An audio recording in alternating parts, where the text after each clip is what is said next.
Iran और Israel के बीच छिड़ी इस भीषण जंग में अमेरिका अपनी पूरी ताकत झोंक चुका है और चीन चुपचाप बैठकर अपनी चालें चल रहा है।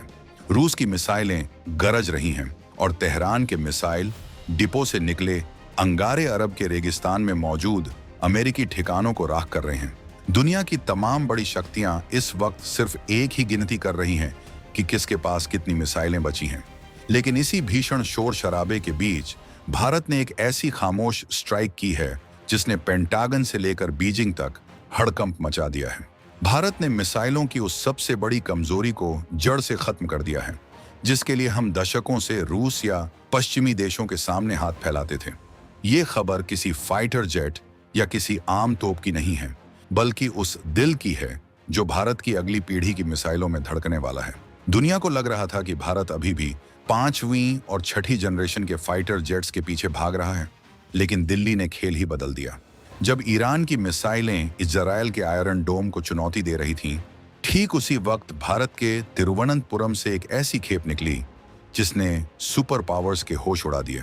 भारत ने अपनी स्वदेशी माणिक स्मॉल टर्बोफैन इंजन की पहली खेप सफलतापूर्वक डिलीवर कर दी है। आप सोच रहे होंगे कि एक छोटा सा इंजन क्या ही कर लेगा, तो जनाब, ये इंजन नहीं बल्कि भारत की सामरिक स्वायत्तता का वो लाइसेंस है जिसे पाने के लिए चीन ने अरबों डॉलर पानी की तरह बहा दिए और अमेरिका ने इसे हमेशा अपनी तिजोरी में बंद करके रखा। अब भारत की क्रूज मिसाइलें किसी विदेशी भरोसे पर नहीं बल्कि शुद्ध देसी माणिक अवतार में दुश्मनों के पसीने छुड़ाएंगी। अब थोड़ा गहराई में उतरते हैं और समझते हैं कि आखिर ये पूरा माजरा क्या है। देखिए, मिसाइल बनाना एक बात है, लेकिन उसका इंजन बनाना बिल्कुल दूसरी और बेहद मुश्किल बात है। अब तक हमारी जो निर्भय जैसी लंबी दूरी की क्रूज मिसाइलें थीं, उनमें हम रूस का NPO सैटर्न 36 MT इंजन इस्तेमाल करते थे। मतलब मिसाइल हमारी, ढांचा हमारा, लेकिन उसे उड़ाने वाली जान विदेशी। जंग के समय यह स्थिति बहुत खतरनाक होती है, क्योंकि अगर रूस ने कल को सप्लाई रोक दी या कोई तकनीकी दिक्कत आई तो हमारी मिसाइलें सिर्फ लोहे का एक टुकड़ा बनकर रह जाएंगी। लेकिन अब माणिक इंजन के आने से ये कहानी हमेशा के लिए खत्म हो गई है। ब्रह्मोस एरोस्पेस की यूनिट BATL यानी ब्रह्मोस एरोस्पेस तिरुवनंतपुरम लिमिटेड ने 25 इंजनों के ऑर्डर में से पहले 8 engine gas turbine research establishment GTRE को सौंप दिए हैं। ये 2026 है दोस्तों, और यहाँ हवा का रुख बदल चुका है। माणिक इंजन कोई मामूली मशीन नहीं है, ये एक ट्विन स्पूल अनरीहीटेड टर्बोफैन इंजन है। तकनीकी भाषा को थोड़ा आसान करते हैं, जैसे एक खिलाड़ी को दौड़ने के लिए फेफड़ों की ताकत चाहिए होती है, वैसे ही एक क्रूज मिसाइल को घंटों हवा में रहने के लिए इस टर्बोफैन इंजन की जरूरत होती है। ये इंजन करीब 100 किलो का है, लेकिन इसकी ताकत इतनी है कि ये 4.25 से 4.50 किलो न्यूटन का थ्रस्ट यानी धक्का पैदा कर सकता है।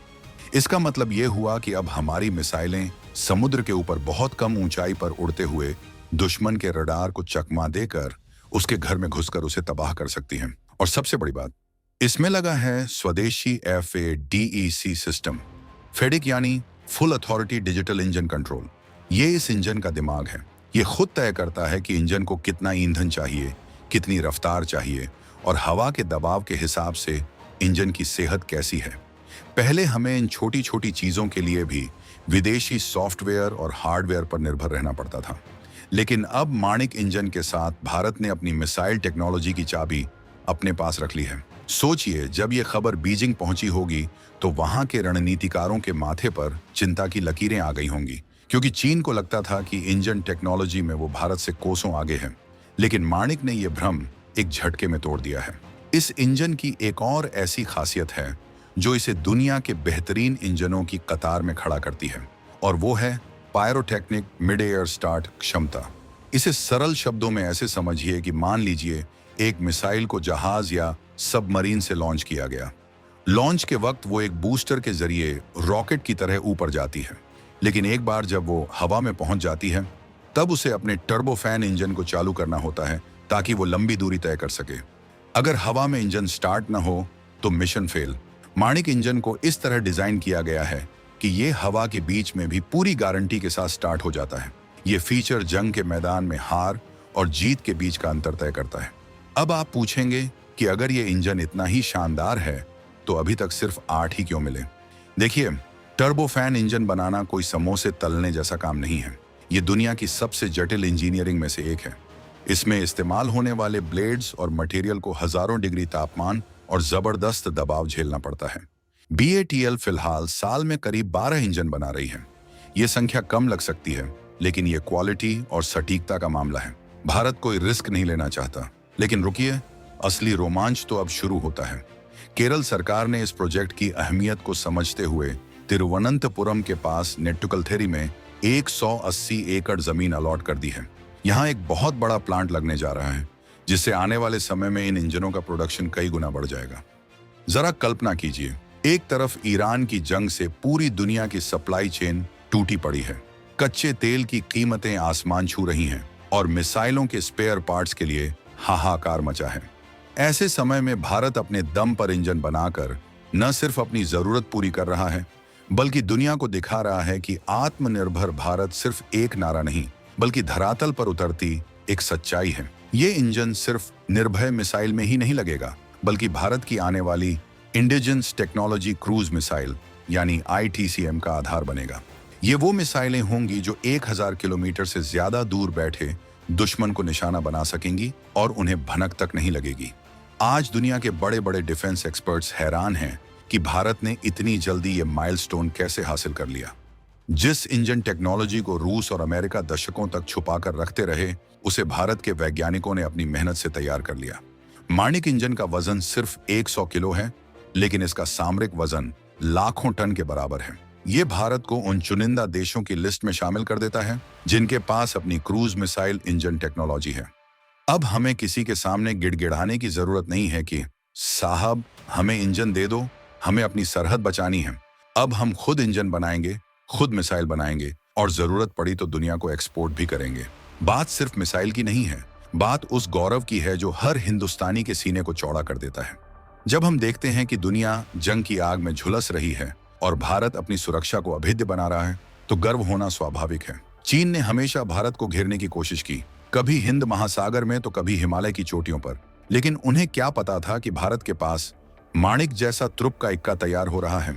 ये इंजन भारत की उन मिसाइलों को ताकत देगा जो चीन के गहरे बंकरों को भी मिट्टी में मिलाने की क्षमता रखती हैं। अब यहाँ एक बहुत बड़ा मोड़ आता है। GTRE ने BATL से एक बहुत ही खास डिमांड की है। उन्होंने कहा है कि 10वें इंजन के बाद से उन्हें किट नहीं, बल्कि पूरी तरह से असेंबल्ड इंजन चाहिए। इसका क्या मतलब है? इसका मतलब है कि BATL की मैन्युफैक्चरिंग क्वालिटी पर अब सेना और वैज्ञानिकों को पूरा भरोसा हो गया है। अब इंजीनियरों का समय असेंबलिंग में बर्बाद नहीं होगा, वो सीधे इन इंजनों के ट्रायल, वैलिडेशन और सर्टिफिकेशन पर ध्यान देंगे। यानी अब काम की रफ्तार सुपरसोनिक होने वाली है। ये भारत के डिफेंस इकोसिस्टम में एक बहुत बड़ा बदलाव है, जहां प्रोडक्शन और रिसर्च साथ साथ कदम ताल कर रहे हैं। इस पूरी कहानी में एक और पहलू है जो आपको सोचना चाहिए। जब भी जंग होती है, सबसे पहले टेक्नोलॉजी का ही इम्तिहान होता है। ईरान इजराइल जंग में हमने देखा कि कैसे पुरानी मिसाइलें रडार की पकड़ में आ जाती हैं, लेकिन माणिक इंजन से लैस भारतीय मिसाइलें सबसोनिक रफ्तार पर उड़ती हैं, यानी आवाज की रफ्तार से थोड़ी कम। अब आप कहेंगे कि ये तो धीमी हुई। नहीं, यही तो सस्पेंस है। सबसोनिक मिसाइलें बहुत नीचे उड़ सकती हैं, जिससे वो रडार की नजरों से बच जाती हैं। उन्हें पकड़ना नामुमकिन जैसा होता है। माणिक इंजन इसी खामोश और घातक हमले की ताकत देता है। भारत की इस कामयाबी ने ग्लोबल डिफेंस मार्केट के समीकरण बिगाड़ दिए हैं। जो देश अब तक भारत को सिर्फ एक बाजार समझते थे, अब वो भारत को एक कॉम्पिटिटर के रूप में देख रहे हैं। माणिक इंजन का सफल होना इस बात का सबूत है कि भारतीय दिमाग जब कुछ ठान लेता है तो फिर उसे कोई ताकत नहीं रोक सकती। ब्रह्मोस जैसी मिसाइलें तो पहले ही दुनिया में टहलका मचा चुकी हैं। अब जब उनमें माणिक का दिल धड़केगा तो सोचिए वो कितनी ज्यादा मारक हो जाएंगी। ये आत्मनिर्भरता की वो ऊंची उड़ान है जिसे अब पूरी दुनिया को सलाम करना ही होगा। लेकिन क्या ये सफर इतना आसान था? बिल्कुल नहीं। कई बार फेलियर मिले, कई बार विदेशी ताकतों ने अड़ंगे लगाए, लेकिन भारत के वैज्ञानिकों ने हार नहीं मानी। उन्होंने एक एक पुर्जा, एक एक सॉफ्टवेयर कोड खुद लिखा। आज जब हम 8 माणिक इंजनों की डिलीवरी की बात कर रहे हैं, तो ये उन हजारों घंटों की मेहनत का नतीजा है जो लैब के अंदर बिना किसी शोर शराबे के की गई। ये इंजन भारत की सुरक्षा की वो दीवार है जिसे तोड़ना किसी भी दुश्मन के लिए नामुमकिन होगा। 2026 का भारत अब दबने वाला नहीं, बल्कि आंख में आंख डालकर जवाब देने वाला भारत है। ईरान की जंग ने पूरी दुनिया को एक सबक दिया है कि अगर आपके पास अपनी टेक्नोलॉजी नहीं है तो आप कभी भी सुरक्षित नहीं हैं। भारत ने यह सबक बहुत पहले ही सीख लिया था और माणिक इंजन उसी का परिणाम है। अब चाहे समंदर की लहरें हों या ऊंचे पहाड़, भारत की क्रूज मिसाइलें हर जगह अपनी धाक जमाएंगी। ये इंजन सिर्फ एक मशीन नहीं बल्कि 140 करोड़ भारतीयों के भरोसे का प्रतीक है। ये गारंटी है कि हमारी सीमाएं सुरक्षित हैं और हमारा भविष्य उज्जवल है।